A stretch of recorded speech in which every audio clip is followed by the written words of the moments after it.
Roger Malvin's Burial by Nathaniel Hawthorne. One rare tale from the Indian Wars ripe for romantic glow is the 1725 frontier defense known as Lovell's Fight. Imagination, shading certain details, might admire the courage of a small band battling twice their number deep in enemy land. Both sides showed open valor fit for civilized ideals. Even chivalry might honor a few deeds. Though deadly for its fighters, the clash secured peace for years by breaking a tribe's strength.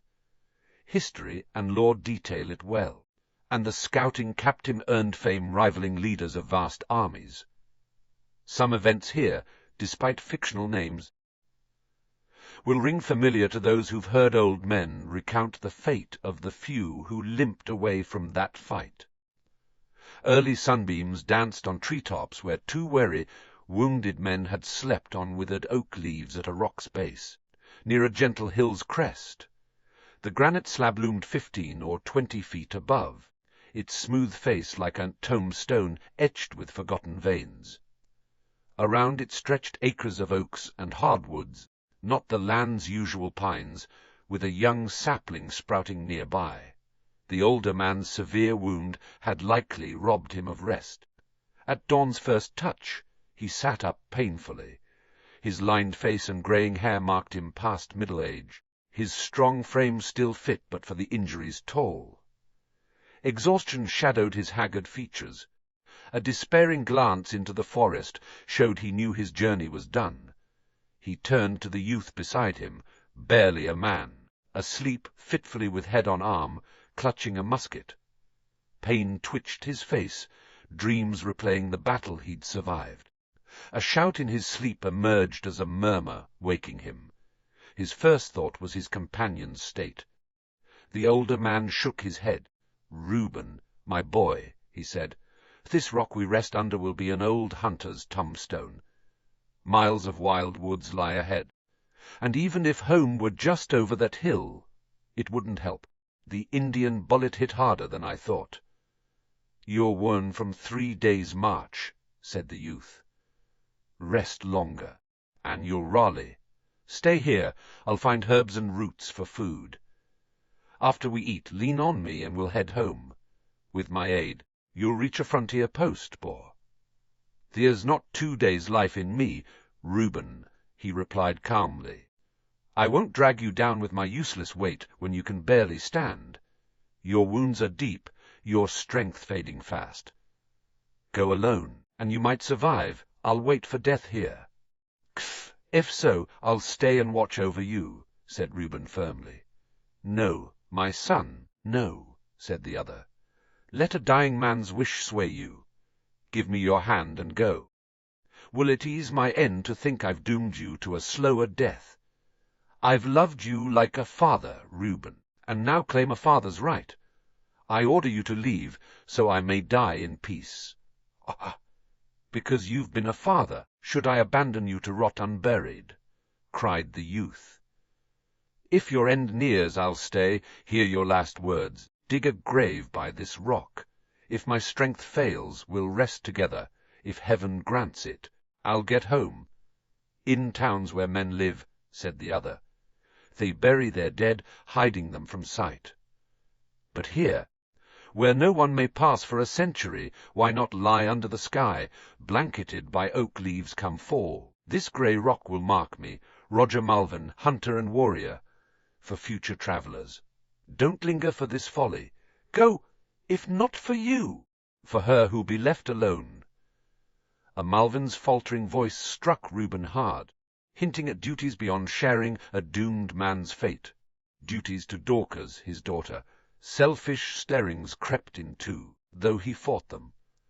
"How awful to face death's creep in this solitude!" Reuben exclaimed. "A brave man stands firm in battle, friends ease even a woman's passing.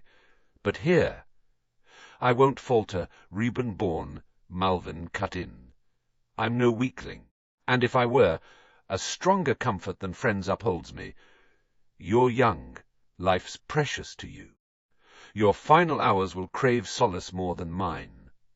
Bury me, then face the dark forest alone, and you'll know the death you could escape. But I won't push selfish reasons.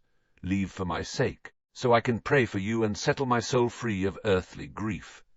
Bon, and your daughter, how can I face her? Reuben cried.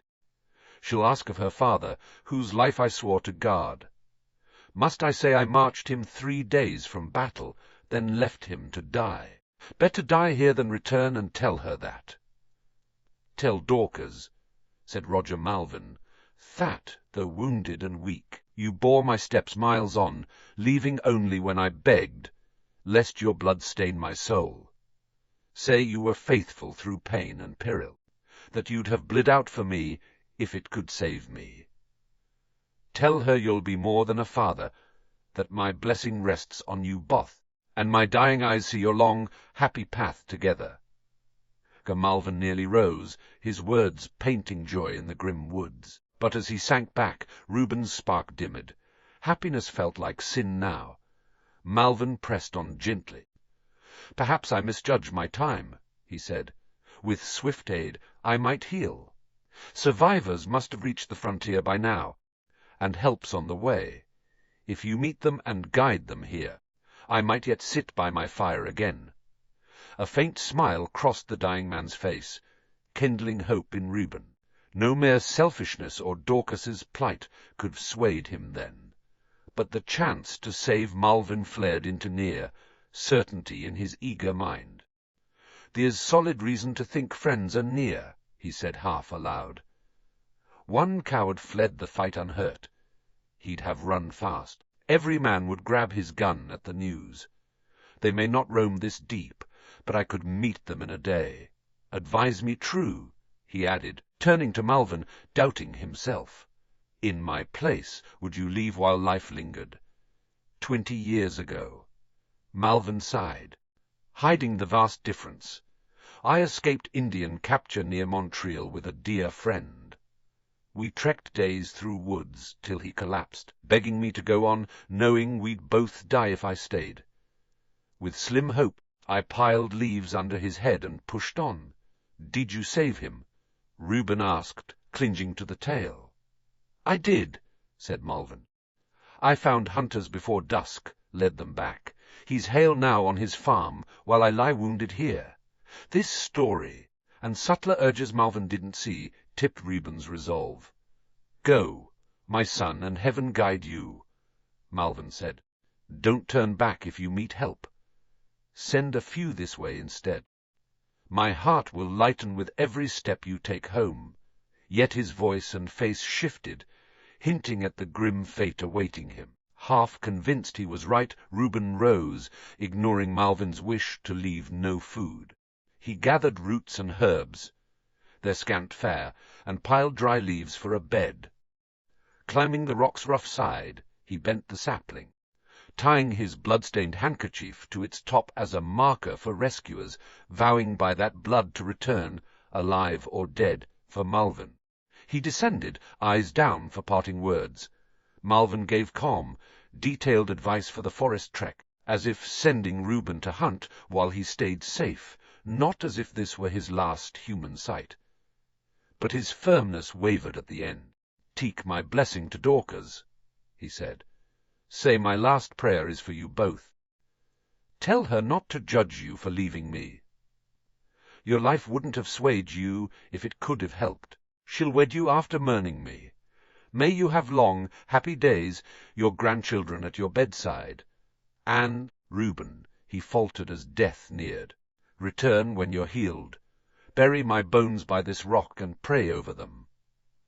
Frontier folk held burial sacred, often risking life for it, a custom tied to Indian rites. Reuben felt the vow's weight and swore it solemnly. Malvin stopped claiming aid could save him, and Reuben knew he'd never see him alive again. His kind heart urged delay, but life and hope won out, said Malvin. Go, go, and God speed you. Reuben squeezed his hand silently and turned. Guilt quickened his weak steps, hiding him from Malvin's gaze, but curiosity drew him back. From behind an uptorn tree's roots he stared at the lone figure. Sun shone, May air was sweet, yet nature seemed mournful. Malvin prayed aloud, words of blessing piercing Reuben's heart with torment. Conscience, or its echo, begged him to stay, but he couldn't face the creeping death he'd dodged. A breeze waved the sapling's flag, sealing his vow. Wounds and weather slowed Reuben's trek. On day 2, clouds hid the sun, muddling his path. He feared each step led away from home. Eating berries and wild fare, his bullets spent. Pain frayed his strength and mind, yet his young heart clung to life. Only total collapse felled him under a tree to await death. A relief party, sent after news of the fight, found him near his own settlement and carried him home. Dorcas tended her wounded lover with a woman's gentle care. For days, Reuben's mind roamed his trials, too dazed for clear answers. No battle details had spread. Loved ones waited in dread. One afternoon, waking clearer, he saw Dorcas perfectly, and her worry broke free. "My father, Reuben?" she asked, but his face stopped her. Pain shrank him, blood flushing his pale cheeks. He nearly hid his face, then half rose, defending himself against an unseen charge. "Your father was badly hurt, Dorcas," he said fiercely. "He told me not to drag him, just get him to the lake to drink and die. Leave him bleeding myself. I bore him up, gave him half my strength, led him 3 days. He lasted beyond hope, but on the 4th dawn he was spent. Couldn't go on. His life drained fast. He died," Dorcas whispered. Reuben couldn't admit he'd fled before knowing. He nodded, sank back, and hid his face in shame and exhaustion. Dorcas wept, the long-dreaded blow softened by time. "You buried him, Reuben," she asked, filial duty stirring. My hands were weak, but I did what I could," he mumbled. "A fine stone marks him. I wish I slept as deep." His wild tone hushed her, but she took comfort imagining Roger Malvin's rites done. She spread tales of Reuben's bravery, and as he staggered from his sickbed, every tongue praised him, and torment. All agreed he'd earned Dorcas's hand for fidelity unto death. Months later they wed, her face flushed, his pale. A secret gnawed Reuben born, hidden from his most trusted love. He rued the cowardice that choked his truth to Dorcas. Pride, fear of her scorn, dread of shame held him. He knew leaving Malvin was just, staying would have only pained the dying man more. Yet hiding it cloaked a right act in guilt's shadow, haunting him like an uncaught killer. Sometimes he fancied himself a murderer. Worse, a mad thought plagued him, Malvin alive, waiting by the rock. Sane moments knew it false, but a vow unkept and an unburied body called from the wild. Too late for help, too scared to go alone, he couldn't answer. Memory of the rock blurred, yet an inner voice urged him on, promising guidance to those bones. Year after year he ignored it, the secret chaining his spirit, gnawing like a snake, turning him sad, dour, and sharp. Years after marriage their fortunes shifted. Dorcas's inheritance, a fine farm, faded under Reuben's neglect. While others thrived in peace, his fields worsened. His growing temper sparked quarrels and lawsuits, common in New England's wild days. Life soared, ruin loomed. His last hope was to carve a new start from the forest's heart. Their son, Cyrus, 15, shone with youthful promise, swift, keen, bold, primed for frontier feats. All saw him as a future leader if war returned. Reuben loved him deeply, silently, as if his own lost joy lived in the boy. Dorcas, though dear, ranked less. Reuben's isolation made him selfish, loving only his own echo. In Cyrus he saw his past self, briefly reviving in the boy's spirit. Father and son scouted land that fall, clearing timber for their move, then returned for one last winter in town. In early May, the trio broke from their old life, parting with few friends amid their blight. Reuben strode grimly, hiding regret. Dorcas wept for lost ties, but felt her heart's core moved with her. Cyrus brushed off a tear, dreaming of wild joys. Who hasn't dreamed of roaming a summer wilderness with a loved one? Youth bounds free, manhood builds a rich home, age fathers a nation. Death comes sweetly, mourned by descendants who deem him godlike, a legend down centuries. Their tangled woods differed from such dreams, yet nature claimed their way of life. One sturdy horse bore their goods, Dorcas riding part-time, walking beside Reuben. He and Cyrus, armed and axed, kept a tireless pace, hunting for food. They ate by clear brooks, slept in branch huts, woke refreshed. Dorcas and Cyrus thrived. Even Reuben's gloom lifted at times, though a cold sorrow, like snow under green leaves, lingered within. Cyrus noticed they veered north, deeper than last fall, into untamed wilds. He hinted this, Reuben listened, adjusted once or twice, then grew uneasy, eyes darting as if stalked.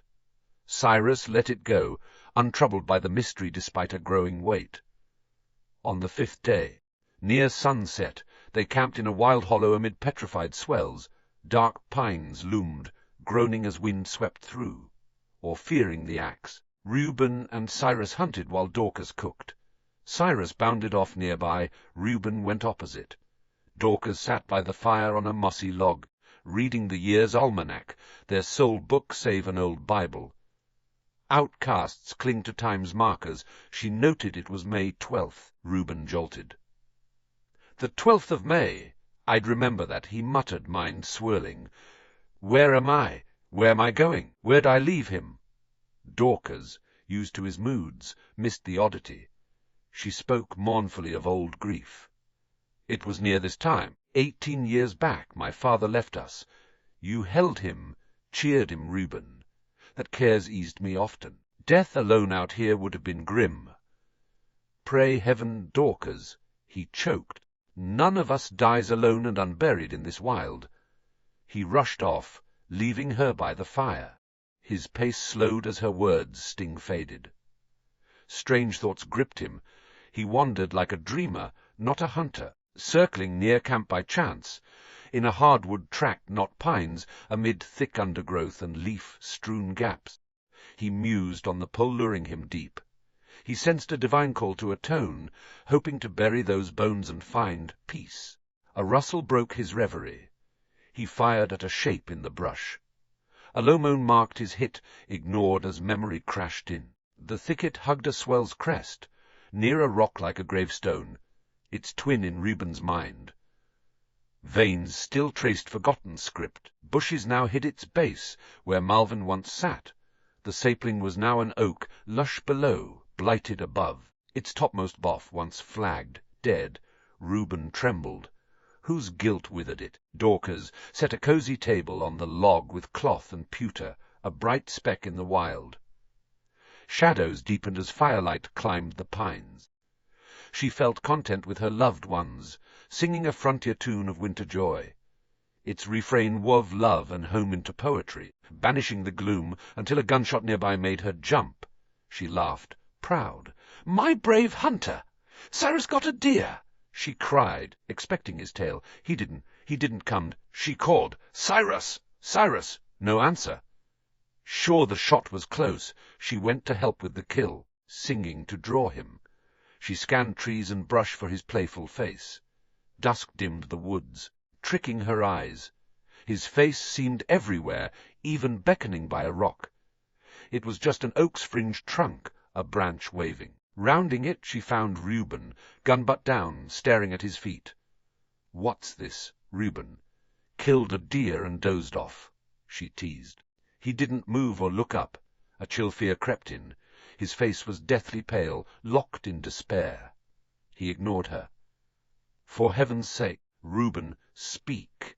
she cried, her voice scaring her more than his silence. He flinched, met her eyes, pulled her forward, and pointed. There lay Cyrus, still on the leaves, cheek on arm, curls back, limbs slack. Asleep, dead, she knew. "This rock's the tomb of your kin, Dorcas," Reuben said. "Your tears fall for father and son." She didn't hear. A wild shriek tore from her soul as she collapsed by her boy. The oak's dead bough fell in soft bits. On the rock, leaves, Reuben, Dorcas, Cyrus, and Malvin's bones. Reuben's heart broke, tears poured like water from stone. His youthful vow was redeemed in blood dearer than his own. Sin lifted, curse gone, he prayed, his first in years.